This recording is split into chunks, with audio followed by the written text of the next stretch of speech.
The B-52 is the easiest target in the sky. 50 meters of metal, no stealth, lighting up every radar in Iran.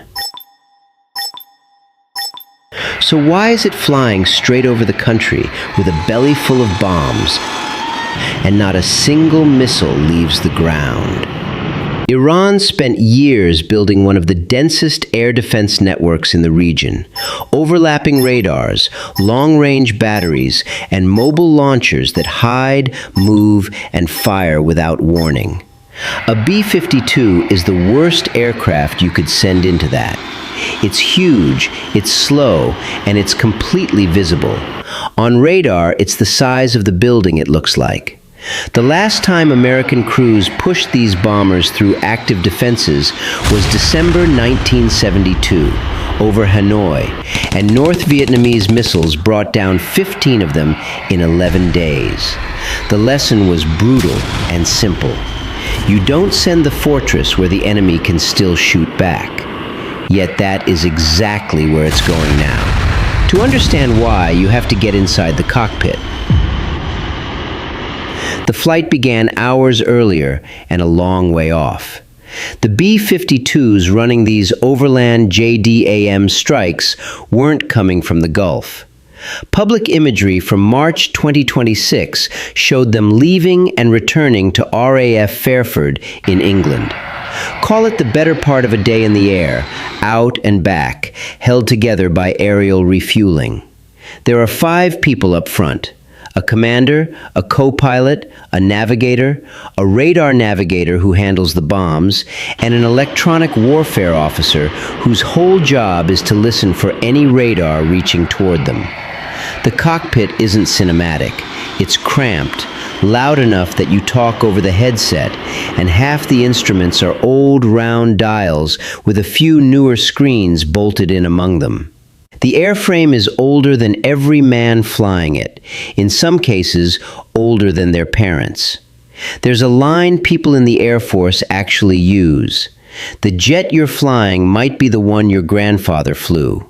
They call it the Buff. It's an ugly, slow, stubborn thing, and the nickname is half insult and half love. Nobody in those seats is a hero yet. Just 5 tired people in an old machine, hours out from a job that will be over in seconds.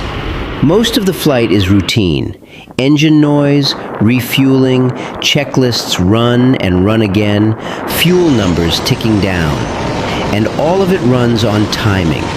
Miss a tanker or burn too much fuel, and the bomber never reaches its release point on schedule. The crew sees coordinates and a route line on a screen, and one question underneath all of it: has the corridor actually been cleared, or is something still waiting down there? Nobody can be sure. The intelligence says the corridor is open, so the crew flies the plan, holds course, and waits. That's the strange arithmetic of a bomber crew. 15 hours of boredom wrapped around 90 seconds that can kill you. Then the headset crackles, approaching the push point. Before it, the crew can still turn away. Past it, the bomber is committed to the attack, and everything, the planning, the refueling, the waiting, has led to this. This is where you finally see how a bomber this exposed actually fights. For the first weeks of the war, the answer was distance. A B-52 doesn't have to be over the target to destroy it. Under the wings and in the bay, it carries cruise missiles that fly themselves the last 900 kilometers. The crew reaches a release point far outside the range of anything Iran can shoot, lets the weapons go, and turns for home while the missiles finish the trip on their own. Standing outside the room and reaching in. Those were still long combat sorties, refueling, precise timing, hours over an active war. But the bombers stayed outside the reach of the batteries guarding the targets. Tonight is not that. That worked for a while. Iran could track the launches and count the impacts, but it had little chance to touch the aircraft. The problem was cost. A cruise missile is expensive. A guided bomb is far cheaper, but only if the bomber can get close enough to release it. Once a campaign runs into weeks, that difference starts to shape everything. So tonight the Bay isn't full of cruise missiles. It's full of JDAMs, GPS-guided bombs, each one close to a ton, as many as 20 on a single jet. And a bomb like that has no engine. The cruise missile carried itself through the defended airspace. The JDAM doesn't. It asks the bomber to fly that dangerous stretch first, and only steers itself over the last part of the fall. The weapon doesn't remove the risk. It moves the risk back onto the aircraft. To drop it, the B-52 has to be right on top of the target, holding straight and level long enough for the doors to open and the load to fall. In a sky that can still shoot back, those are the worst seconds a bomber crew will ever fly. And it's the picture from Hanoi exactly.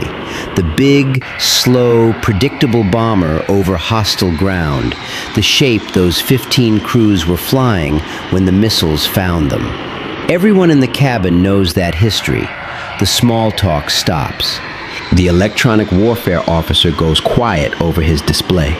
If one launcher lived through the last 2 weeks, and one crew is sitting on it and waiting, the first they hear of it might also be the last. So for a few minutes, the loudest thing in the aircraft is the engines, and 5 people ride straight toward the patch of sky the whole war has been trying to make safe for them. So why isn't it Hanoi? The answer isn't the B-52 itself. For weeks, while the bombers stood off and fired from range, better than 200 American fighters worked in close, hunting radar sites, cratering launchers, hitting command nodes, forcing crews to move or shut down. That doesn't mean every radar in Iran is gone. Air superiority is rarely that clean. It means one corridor has been held open and swept quiet, long enough for a bomber to pass before the enemy can rebuild the picture. What the electronic warfare officer is watching for isn't proof the whole country is defenseless, just a sign that something inside this corridor has woken up, and every calm second on that scope was paid for on somebody else's bad night. Some fighter pilot rolling in on a radar, trusting his jammers, betting he could kill it before it killed him. So the seconds pass, the scope stays clear, and the aircraft holds its line. Straight, level, the textbook profile that used to get men killed. And safe tonight only because inside this corridor, nothing is answering. No warning tone, no lock, no launch. Just the drone of the engines and a display that refuses to light up.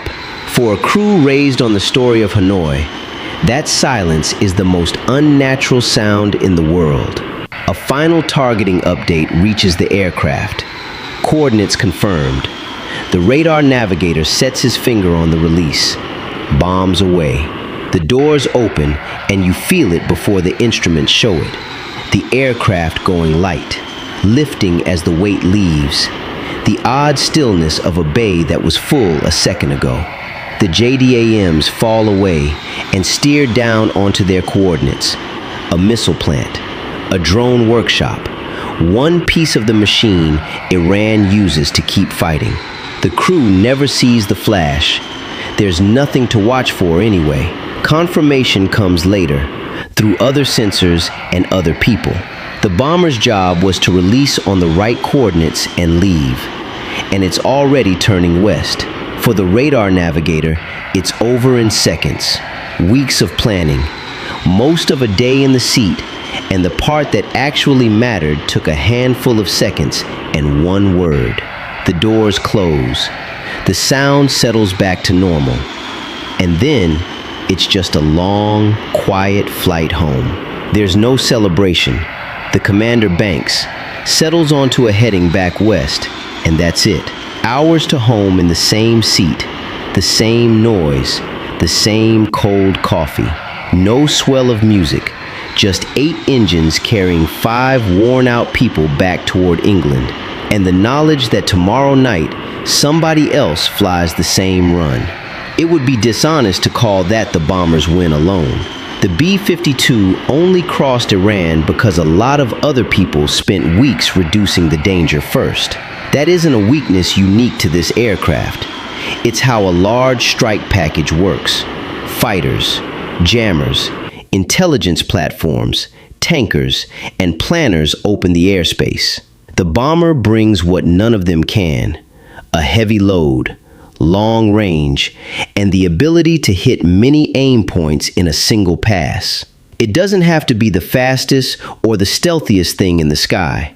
It has to arrive after the route is prepared and deliver more than almost anything else flying.